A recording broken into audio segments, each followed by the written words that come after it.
Hey everyone, it's the No Excuses podcast with Alana Banks and Ryan Montes. I have a question for you, Ryan.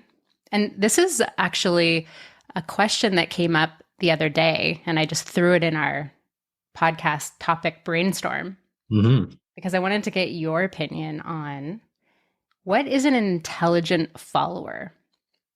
Yeah, that's a good question. I have a lot of opinions about this. I That's such a figured good that. question. Yeah. Yeah. I mean, what is a follower, right? What is intelligent?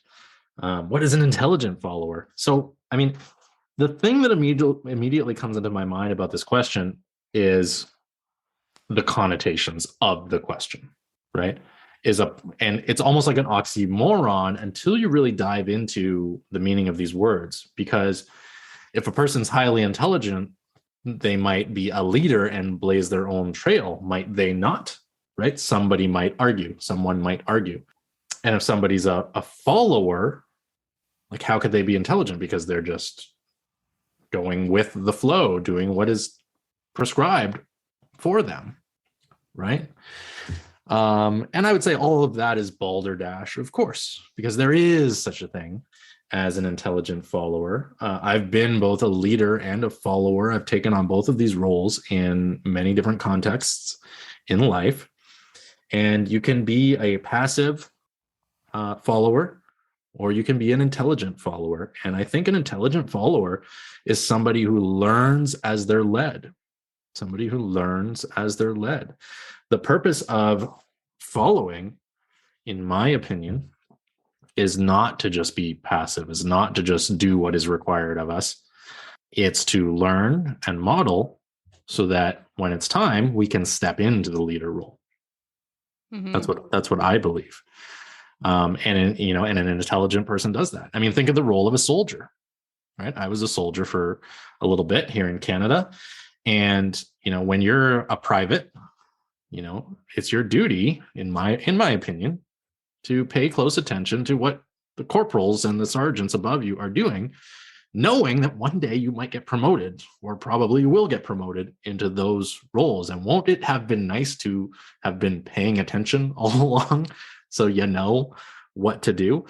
And from the perspective of a leader, nobody wants a mindless follower, right? Well, maybe not nobody, but a good leader doesn't want a mindless follower. A good leader wants a follower who takes initiative, who asks questions, who raises interesting challenges or points, or suggests ways that things can be better, right? So when I hear the question, what is an intelligent follower? I think the answer is that it's a thinking follower. It's a mindful follower. It's a person who has succession on the brain. Yeah. What do you say? Yeah, I mean, I fully agree with that. And even to add on to that a bit further, it's like, how are you benefiting from being in any situation? And so, like, oftentimes I'll join a coaching group, not because I'm interested in the content necessarily, but I'm interested in benefiting from seeing how the whole thing works. Yeah. Right. So I have a different intention behind why I'm part of that thing. Because I am an intelligent follower. I like to observe. I like to learn. I like to see how things are working, what I can take from it for my own work, and then implement what and maybe what's not working. And I think too, what you said about, asking questions, because when you're in a group situation or you're working with someone, you want them to be into it.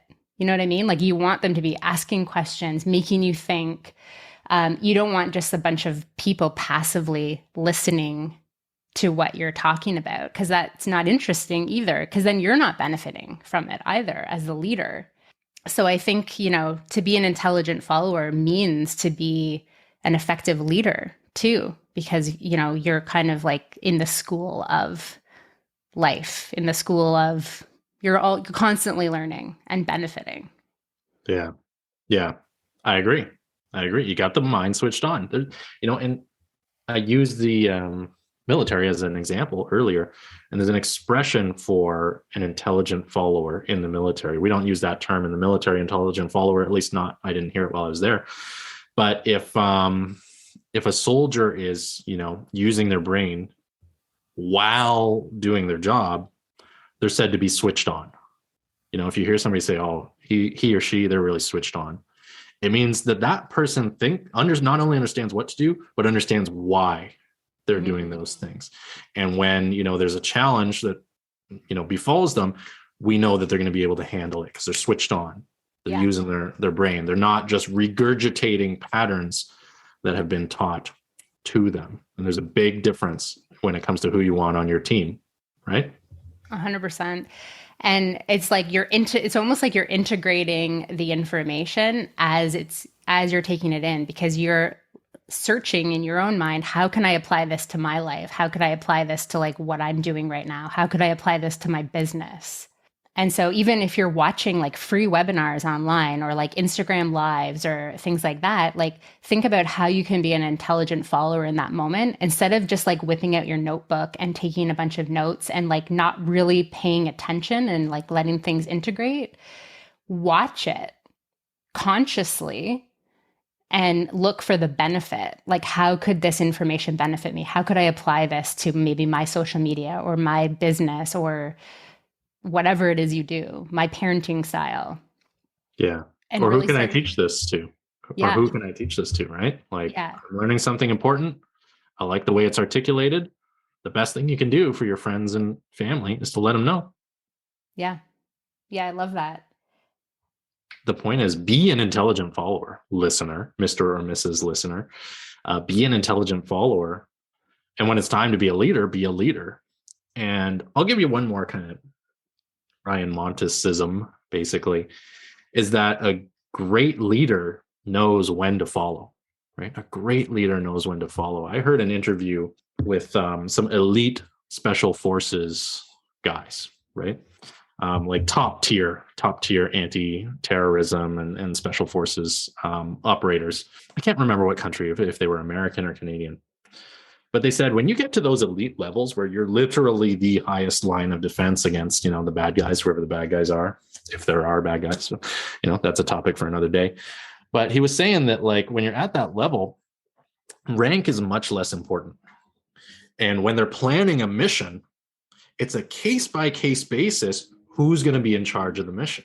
Because it doesn't matter if you're the warrant officer or the sergeant or the commander or the captain or whatever, the person who has the experience and relevant expertise that's most appropriate to lead in that particular scenario is the one who leads. So you might have, you know, a lower ranking guy or gal leading some high ranking officers, and everybody's cool with that because they know the mission is more important than the hierarchy in that context. Right. And I think, you know, and a good leader, to go back to my original point, knows when to step out of the leader role and step into the intelligent follower role, and let the intelligent follower step into the leader role. And for those of you that are in coaching programs, for those of you that are out there learning, for those of you that are out there growing, remember, succession is important. You need to be keeping one eye on, when am I going to step into leadership? When am I going to be the one out there teaching or guiding others? When am I going to be the one who's doing the coaching, right? Yeah. When are you going to switch roles from intelligent follower to, you know, qualified leader, right? And remember, you're going to switch back and forth, right? I'm the great leader in my mastermind that I host, and I'm the intelligent follower in the other masterminds that I'm a member of, right? Everybody has to be both. Yeah. And, you know, that's one way that I quickly stepped into my leadership, was like looking at the like different groups I was part of and asking myself, how can I show up as a leader in this group, right? Mm-hmm. Or as an intelligent follower in this group, or how can I assert myself or insert myself? So for anybody listening who's maybe part of coaching groups, how are you showing up in that coaching group? Are you sitting back and just listening, or are you know, answering questions when the leader is asking? Are you bringing an opinion to the table? Are you questioning something? That's one way you can become an intelligent follower and therefore become a more effective leader, that, you know, maybe the other people in the group are going to see you as more of a leader, even though you're not leading the group. Yeah.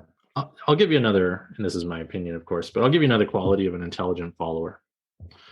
An intelligent follower is primarily concerned with their own success, but a very close second is the success of those around them. right? An intelligent follower is not solely concerned with getting only what they need from a process or a campaign or an event or whatever.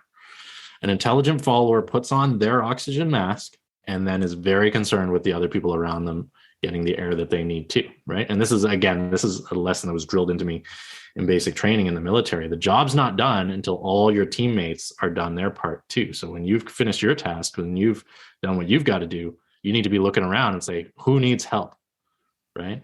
And if you're a follower, you're an intelligent follower, chances are there's other followers around you in whatever context we're talking about. And maybe they need help. And maybe when appropriate, they're going to help you, right? And that's a precedent that needs to be set if we're talking about being successful. Yeah. Right? Yeah. I think we got it. Yeah. Chew on that, Alana. Yeah, I've got that. I got to let that simmer until next time. This was a highly concentrated episode. We dropped like all the truth bombs just like right up front. And we dropped a lot of bombs. This is a nice quick one. Yeah. Everybody just go back and listen to it again. It'll be good for you. Just close your eyes and listen to it again and then put it on repeat. Yeah. I think we can end it off on, if you want to be an intelligent follower and an intelligent leader, maybe, recognize that you can't do it on your own too. Like recognize that you need the mentoring, you need the coaching. You don't have all the answers. And modeling someone else's behavior is totally okay, right? Like, I think sometimes we are like, oh, I don't want to copy that person. I want to come up with my own system. Yeah. Why? Yeah. Yeah. Wheels on cars are boring. I'm going to invent like a whole new thing, right? Yeah. Like, don't reinvent something. If it's working for someone else, model it. And then, you can always add your own flavor. Always. Yeah. And you could even literally model it exactly, but because of the way you do it, because of your personality, because of your experiences, it's going to have your flavor on it. So it's not going to be exactly the same. Yeah. So I think the trick is model to get the results and then innovate to improve said results. But the first step is model, right? Yeah. Yeah. Cool. Model and then add your own zhuzh to it. Add your own. There's a quote for Instagram. Add your own zhuzh. Alana Banks. Yeah, you got to zhuzh it up on your own. You must. All right. Well, I think that does it. This is episode 9. I believe almost at 10. I think we need to have a party next week. We should have a party 10. For episode 10. I'm down with that. Okay, cool. So you can find me at Alana Banks Coaching on Instagram or at alanabanks.com. And Ryan, where can we find you? You can find me, ryanmontes.com, at ryanmontes NLP. Great. Well, thank you. And we'll see everyone next time.